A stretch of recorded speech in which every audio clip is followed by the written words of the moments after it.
I've broken 23 years into 3 decades. It was the 90s, which was precipitated by a particular event. Then there were the 2000s, precipitated by another event, and now we're in the 20-teens, which has begun with another event. So I'm going to tie it to these causative factors that led to our being founded and to us doing the work that we do. And then I also took 112 accomplishments and I grouped them into categories, and there are 5 categories of accomplishments. There's monitoring what's going on in the Bay. There is managing what's going on in the Bay, which we did with the aid of the Department of Marine Resources and the state government. There is education, which involves our camps in the summertime. It involves public lectures. It involves any way we reach out to people and try to let them know what we do. And the last is facilities. You're living or working or staying here in one facility. Before this, we were at Tamarack Place, and before that, we were in people's living room. People's living room. Okay, so now on to the show. I thought this slide in my collection, I remember fondly the singing bridge. Back in those days when you met a huge truck, a lumber truck coming at you in the fog in the middle of the night, and you didn't know if you were going to survive it. But Taunton Bay, and this is a 1985 picture, that's Franklin, Maine, the way life should be. And the seals rate decorously on the rocks, calm waters, the church available if you need it, and Scoodic Mountain in the background. But suddenly, in 1990, July, net pens of salmon aquaculture appeared in the bay without any prior notice. They caught everybody off guard, by surprise. And what were they doing, and what was the future? And the thing that alarmed me most is they had wires strung in the top from these bars to keep the herons from diving down and catching their fish. And they said, what's going to happen to a heron who dived into that wire? And what are the seals going to do? So there was great anxiety. So, Friends of Taunton Bay, first decade, that was the triggering event in 1990. July 1990, Atlantic net pen appeared in the bay. Our gut level of evaluation at that time, what's going on? Net pens appear without notice. Residents get together. What does it mean? Commercial interests are polluting the bay. It's the end of the bay as we know it. That was our fear. What should we do? Fight back, resist. Get organized. Learn about aquaculture. Testify at state hearings.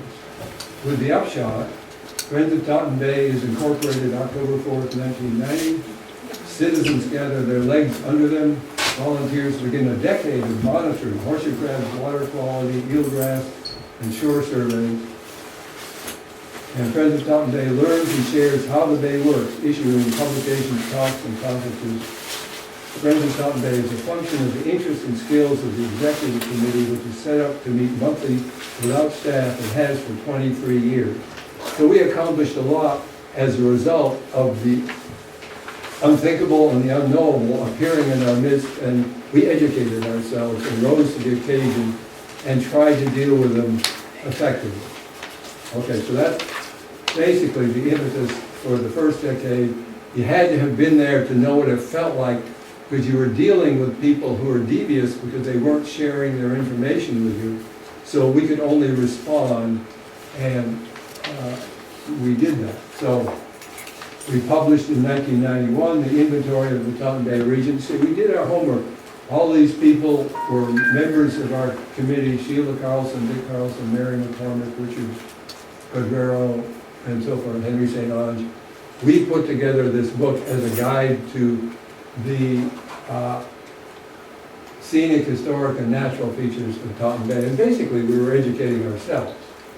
The first overflight that we took over the bay to see what it was like at low tide was in May 1992. And here's a picture before even the Dorseys lived on Shipyard Point. It was still low tide. And it still looks roughly the same, and I realized from this that you could see patches of eelgrass around the bay, and this is a great tool for observing eelgrass, keeping track of it. And then, after 10 years, a good old singing bridge went down the tubes, down the chute, and this twice as high span appeared in the bay, 20 feet. I saw Tomcat Gordon's boat hit the muffler on the bottom of the singing bridge. That was 10 feet. Okay, he had a small lobstering boat. The fear was, what size craft is going to come in under this span? So we got alarmed, we were paranoid, and we got into our second decade responding to that significant change. So singing bridge is replaced. Our analysis, what's going on? New bridge has 20-foot clearance.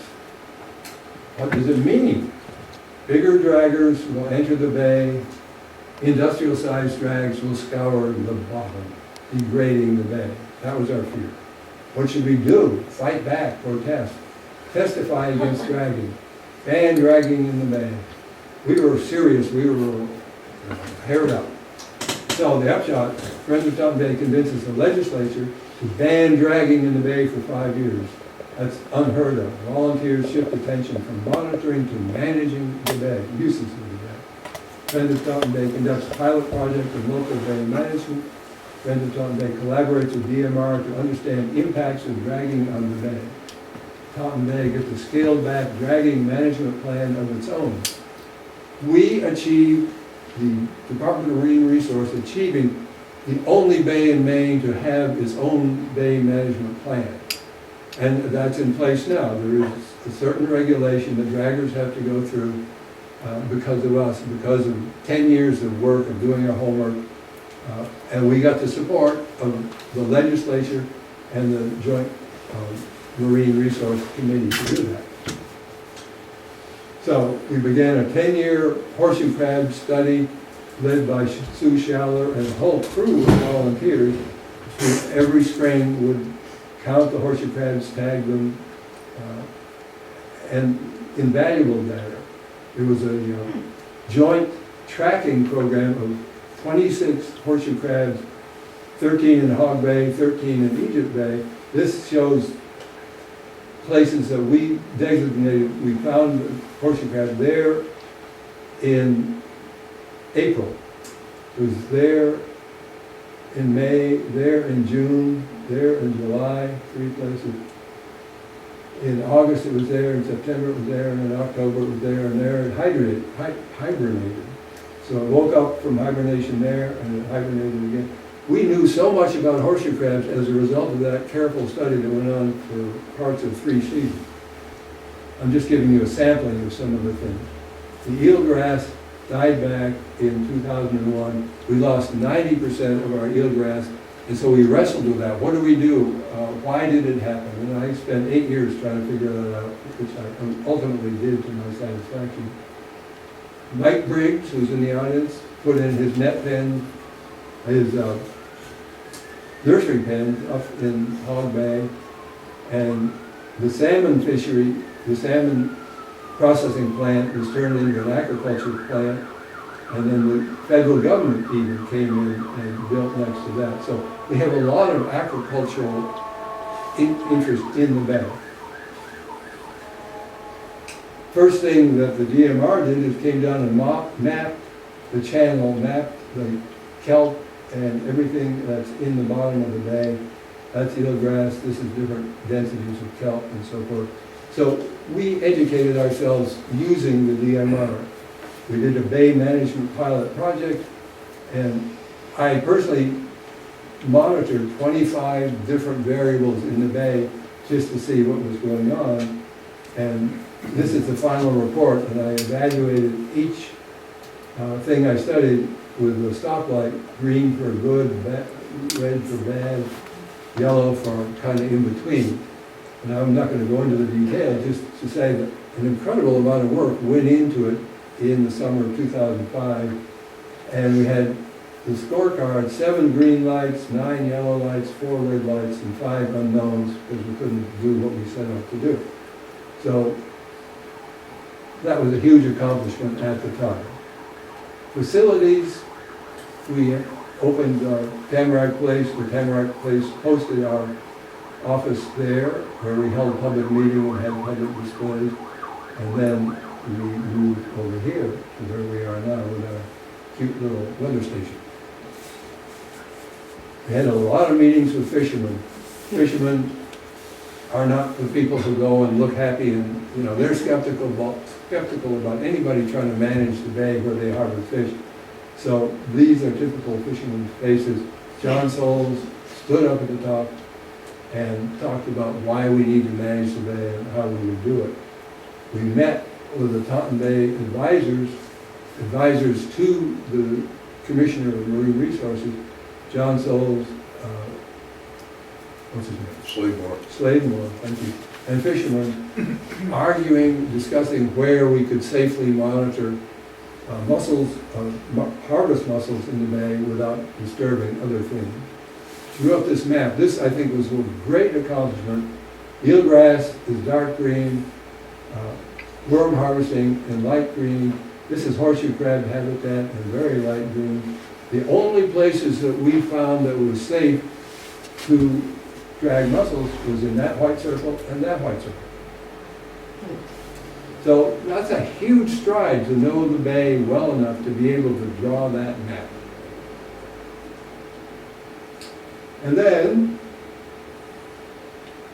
bluff erosion on Berrying Island, November 2006. You can see the waves came in, tore away at the underside of this bank. You can see the roots that held it together, and the bank just slumped down, and that's where the beach comes from. All these pebbles come from up in that bank that had been sitting there for 14,000 years, left by the glacier. So this is a significant event to have that collapse like that. 6 months later, we had another huge storm that took another bite out of that, and said, this is 2007. Something's going on that hasn't gone on here before, or at least to a different degree. Here's our view right out the window of the esker. An esker is the bed of a glacial river where water flowed under the glacier. And you can see the waves come up, undercut the bank slumps down, and this is turf that formerly was supported by the bank, but this is 4 feet across. 4 feet, that bank has eroded 4 feet back from under that turf, and so it slumps down. That's serious erosion, and that's happening very rapidly. This is 2008. And the ice is going out earlier. Some years it comes and goes during the winter. It's not stable. It used to form a pack this thick and be there. I walked across it many times, but I wouldn't trust it now, and the deer don't trust it because they fall in and drown. So the third decade began with erosion. The human lust for energy cost us a warmer planet. Gut level analysis. What's going on? Lots of stuff is going on. Climate instability. Glaciers melt. Sea level rises. Waters get warm. Habitats shift north. Bay species are stressed. What does it mean? We have to adapt to a changing environment. We need to act locally if the bay is to survive. We must think of the bay in a watershed context. What should we do? And that's the big question. Join other groups facing the same situation, think in habitat terms, work with state agencies, integrate the bay with its watershed and region, hire professional staff. And the upshot, which is why we're gathered here tonight, because we don't know what it is, this is precisely what we're meeting to discuss in this forum. Think in estuary terms, fish nurseries for the Gulf of Maine. Think in watershed terms. Eelgrass depends on fresh water in the Aleutian, or there's no eelgrass. More managing, more monitoring, more educating ourselves and our public, more collaboration with organizations and agencies facing similar challenges, because nobody in this room is going to stop global warming, right? We're all passengers on this adventure, on this trip. Do we stand by and watch? Should we just ban and just say, well, it's going to happen and we can't stop it, so let it happen? Or is there some way we can join with other watershed groups up and down the coast of Maine to ally ourselves with people who understand these things in the agency level and state government So we shifted 2 years ago to a watershed perspective to study land use in the watershed, forestry, roads, sand extraction, transmission lines, culverts. Forestry is very pronounced. Most of the watershed is harvested for trees. A lot of sand pits, stream flows down, but part of the esker, this is the Franklin esker, absorbs water and replenishes water in that stream. And if you take the sand out, you take the water away from the stream. We put cemeteries in where it's easy to dig the soil. We cut trees to put in blueberry barrens. We put in roads. We put in little hamlets like East Franklin. Big sand pit right in the center of Franklin. Veterans Club, Maine Seacoast Vegetables, cemeteries, again, baseball fields, transmission lines, roads, sparse housing. We have to get a sense of how we're using the watershed because it's going to change. And people say people from the south are going to move up to Maine because Maine is going to end up like South Carolina. That means probably a population increase. There's forestry here, forestry over in here. And it's going to change. It's going to look different. So should we monitor it now so we have a baseline to compare future changes against? Okay, here's my accomplishments in 5 categories. The first category is monitoring and research. And we didn't do all of this at one time. We monitored horseshoe crabs, water quality, eelgrass, shoreline, birds, seals, shorebirds, phytoplankton, juvenile fish habitats, intertidal habitats, benthic temperature, bottom temperature, wind, air temperature, shoreline erosion, eagles, salinity, benthic invertebrates, clam pots, transparency, escaped oysters, septic pollution, blue mussel toxicity, Asian shore crabs, weather stations, and web display. So you have that all written down on your sheet if you want to refer to it, because you can't remember all of this stuff happened. Second, education, including talks, panels, publications, newsletters, and so forth. We've held 2 panels of Fishermen's Forum. We've issued 2 newsletters a year for 22 years.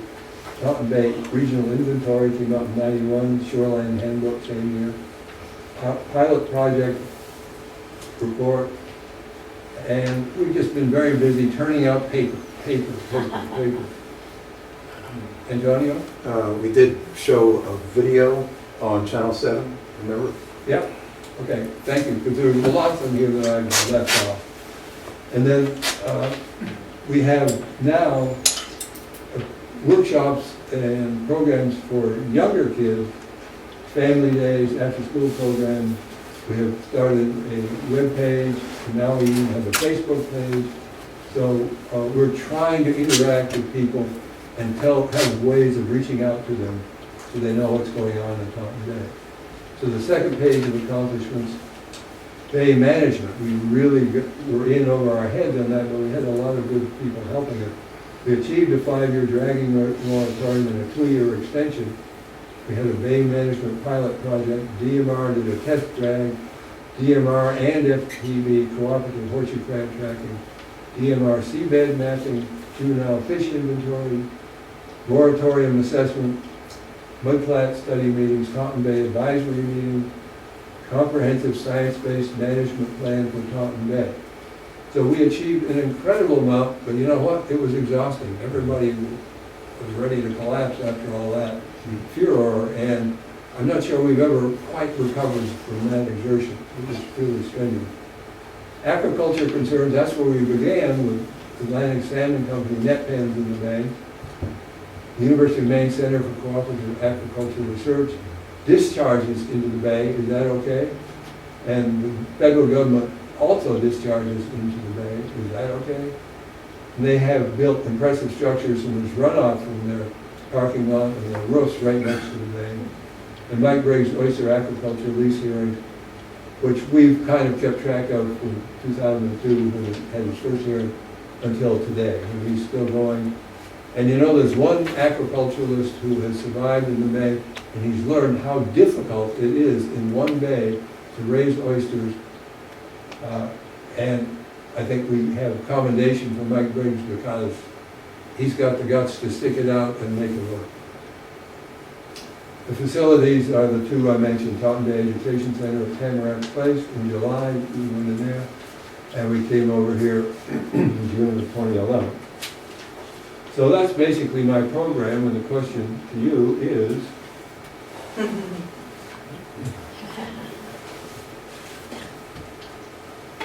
remember, volunteers did all of that. The volunteers who were not trained to do all that work educated themselves and for 23 years have worked the best they can, but now they're over their heads and there's nothing they can do to stop global warming. And your answer, that's why we brought you here, is to tell us what to do. All right? Okay, David. Thanks.